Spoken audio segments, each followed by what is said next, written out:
We have a hostage situation that has been resolved, but not in a great way, in Australia, in Sydney. A crazy guy had taken over a cafe Sunday morning. He was there for about 16 hours, and then finally cops swarmed in because they heard shots inside the cafe. So they felt that they had no choice. I'm now hearing extremely loud explosions, gunfire. Indeed, Siobhan, we can see live pictures here from And there you have it. That's them storming in. They say they didn't want to, but they had to when they heard the sounds. Of course, all that will be verified later.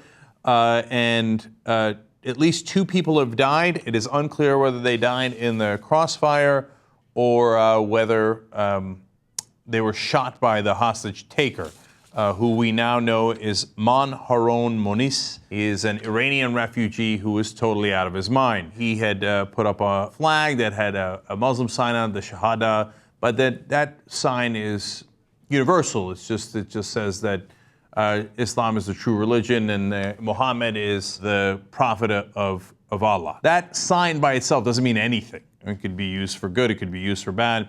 Everybody's wondering if it was the ISIS flag or if he got the ISIS flag wrong. He has nothing to do with ISIS. He is what they're calling a lone wolf. In fact, let's talk about that. So the guy here who took the hostages in Sydney is Man Haroun Moniz. He is an Iranian refugee. He is what his former lawyer describes as a one-off random individual. It's not a concerted terrorism event or act, they explain. It's damaged goods individual who's done something outrageous. Now, he put up the flag that has the Muslim Shahada, but that does not represent ISIS. It doesn't represent anything. It's on the Saudi flag as well. I don't have any love for the Saudis, but just the fact that that is put out there means absolutely nothing, okay? He is, by the way, Shia. I assume that he is, since he's an Iranian refugee.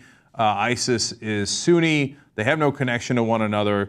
In fact, of course, the Muslim community in Australia has condemned him strongly. They say they condemn this criminal act unequivocally, because, you know, people are going to start to say, hey, wait, why didn't the moderate Muslims speak out? Well, of course they have, very, very loudly, if you're willing to hear them. That's the Australian National Imams Council and the Grand Mufti of Australia. So we find out, it turns out there is a Grand Mufti of Australia.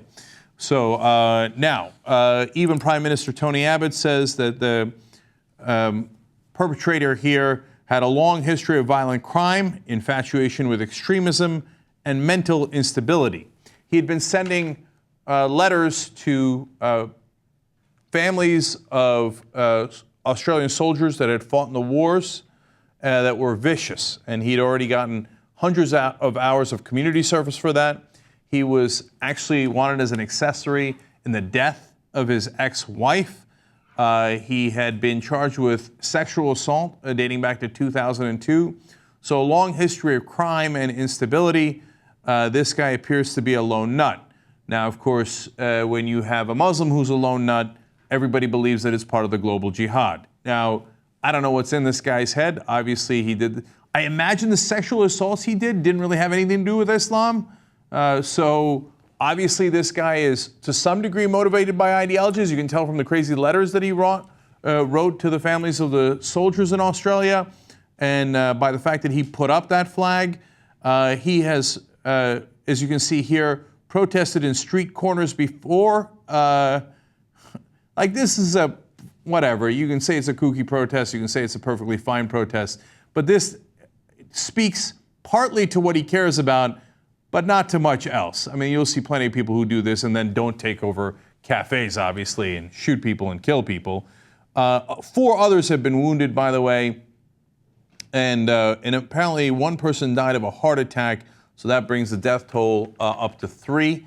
As you look at this overall, I'm a little worried that we have accidentally given terrorists a part of what they want. So I don't know what category you put this guy in. Look, if he was just a random Australian who was a white Christian, would they have called him a terrorist? No way. You know that, right? You know it for a fact. Doesn't matter where you live, Australia, United States, etc. They would have just said he's crazy, oh, he's motivated by, here in the U.S., it's often right-wing ideology. There's a guy in Norway, et cetera. But they would have said, oh, he's just one crazy guy. Now, of course, since he's Muslim, everybody's worried, oh, my God, terrorism, et cetera, right? But when you give him such a big stage, this is kind of what he wanted. This is what I hate about the coverage that we have of the shooters here in America. They're looking for glory in their insane, misguided ways, whether they're right-wing nuts, whether they're Muslim fundamentalist nuts, or they just feel like people diss them in high school, or they're unpopular, or they hate women. Whatever it is, they're looking for glory in their own crazy minds. And so we stopped all world news to cover this because we saw some sort of Muslim flag and we thought it was an Iranian guy who did this, hostage taking. I hope to God that it does not encourage others to do likewise. I mean, if ISIS is taking notes, they're like, wow, we didn't coordinate this. And by all accounts of the authorities, he had no connection to ISIS. But boy, did that get everybody's attention. Maybe we ought to try that. Stop giving them so much attention. When there's a Muslim involved, the whole world flips out. We all stopped for 16 hours just to see what would happen. Now, don't get me wrong. Of course, one, it's super important. Those people's lives matter. Two, when it's a hostage situation, you can't help but be fascinated by it and be so concerned about the people inside that cafe. we all were, right? And I don't know that there's a good answer to this, but I do know that in some ways, before this guy, died, he wound up getting a piece of what he wanted. The fame that he wanted, in his own insane mind, the glory that he wanted. And so that bothers me to my core. And there's no good answers on that, because what are you going to tell the news? It's a fascinating situation everybody cares about. Don't go cover it. I understand that. But I hate that this guy got a part of what he wanted in that sense, even if it was the last thing that he did. Look, in the old days, there used to be a lot of kidnappings, and we found a way to bring that down through, honestly, a couple of things. One, including very harsh sentences for kidnapping, right? Now, people realized that once they did a kidnapping or they took hostages, there's no way out. We weren't going to give them what they wanted. They weren't going to get a helicopter and money. That was the old days, right? But these days, sometimes all people want is the attention. So they know some people will know they're not getting out of the situation, but they'll pursue it anyway, because as we look to see what they have done, we've given them what they want already. Yeah, I'm afraid that is a recipe for a lot of heartache going forward.